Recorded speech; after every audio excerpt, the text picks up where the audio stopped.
Leviticus. John heard muffled gunshots as he approached the toilet, and they sounded close. Sound waves are a funny thing, but he swore the noise was coming from inside the blue plastic shitter.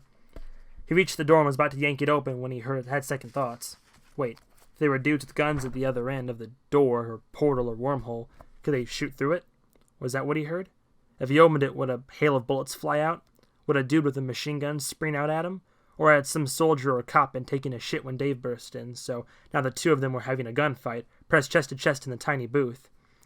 Unarmed and with no other plans for the day, John took a deep breath and pulled open the door.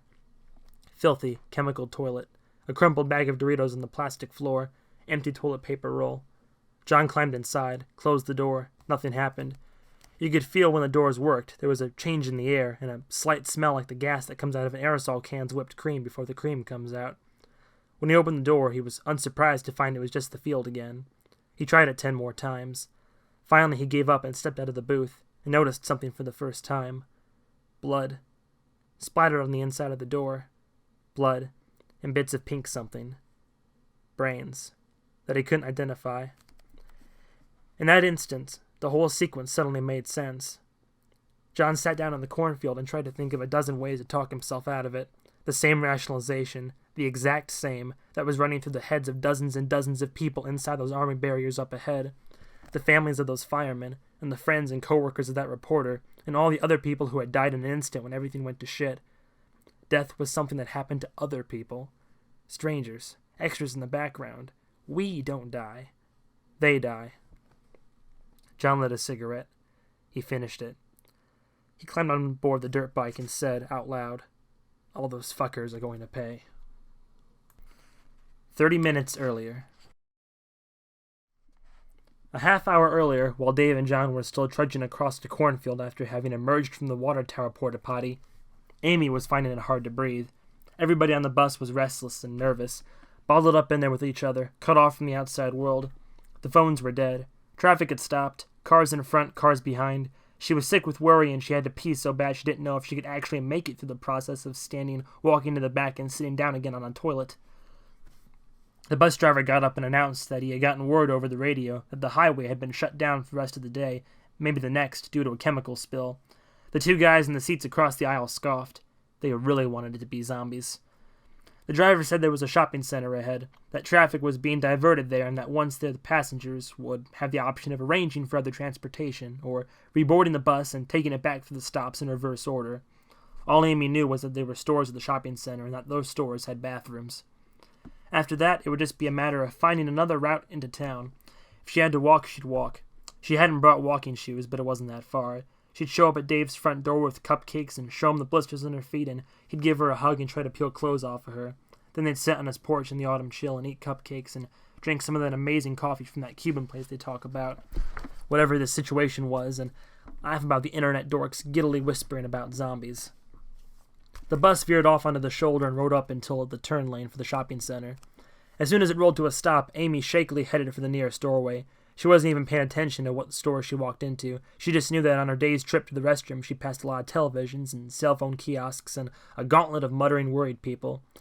She set the cupcakes on a shelf outside the door because it seemed weird to take them in. It's amazing how your body affects your outlook on the world. Using the bathroom and walking around and splashing some water on her face, it made all the difference in the world. With that physical tension gone, the situation seemed so much less bleak. She probably wouldn't have to even make the hike into town. Surely there had to be another route, one of those gravel back roads that looped around the cornfields if nothing else, then find somebody in the parking lot going that way. She wasn't sure why the bus didn't just take one of them, but maybe they had some kind of policy against leaving the main roads. Amy emerged from the bathroom, grabbed her cupcakes, and caught a new, weird vibe in the store. Everybody was standing and gawking in the same direction. She followed their gaze and saw they were watching Best Buy's rows of huge TVs, all of which were tuned to the local news. It cut to the anchor, who said a curse word she had never heard used in the news before, and his co-anchor leaned over and started gagging. What in the world? Amy almost asked the lady next to her what was going on, but then she noticed somebody talking on their phone and pulled out hers. Service was back. She dialed and... "Amy, can you hear me?" "Yes." "Did you hear the news?" "Yes, David." "Listen to me. We're okay. John and I both... We got out of town. Now, we may have to come up there and stay with you for a bit. We can't go back to town because... David, stop talking. Did you not get any of my voicemails? I got on a bus to Undisclosed this morning." "Shit." The phone cut out. David, can you hear me? What's going on? The internet thinks they're a Nope. Call got dropped. She redialed and immediately got that stupid all circuits are busy message. The scene on the TV changed and suddenly she was looking at David's house and, oh my god, it was on fire.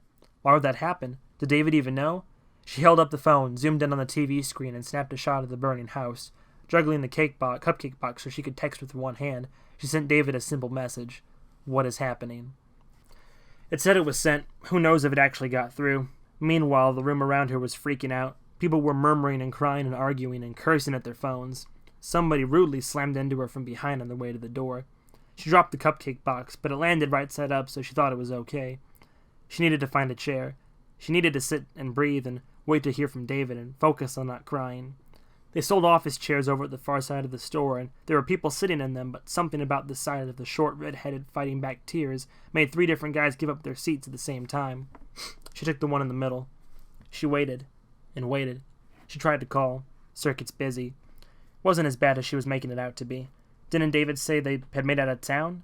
And that they were fine? That's what mattered. She suddenly realized how hungry she was. Was there anything to eat at this place other than those disgusting cinnamon rolls at Cinnabon? There wasn't.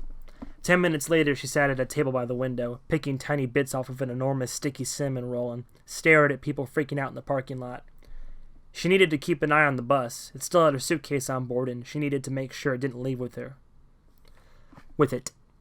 The driver was back at the bus, opening up the luggage compartment to drag out bags for people who were bailing on the trip. A tall guy with long hair and muddy pants was bothering the driver about something, and the driver was telling him no. The guy reminded her of, John! Amy ran out of the door and across the pavement as fast as her designed purely with cuteness in mind shoes would let her. John was startled to see her. Before he could speak, she threw her arms around his torso. Oh, thank God. Oh, my God, John. I can't believe you're here.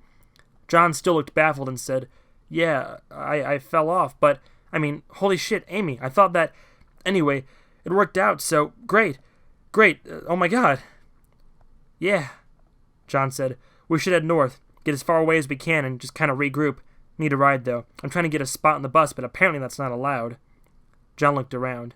Amy looked around. At the exact same time, both of them said, Where's David?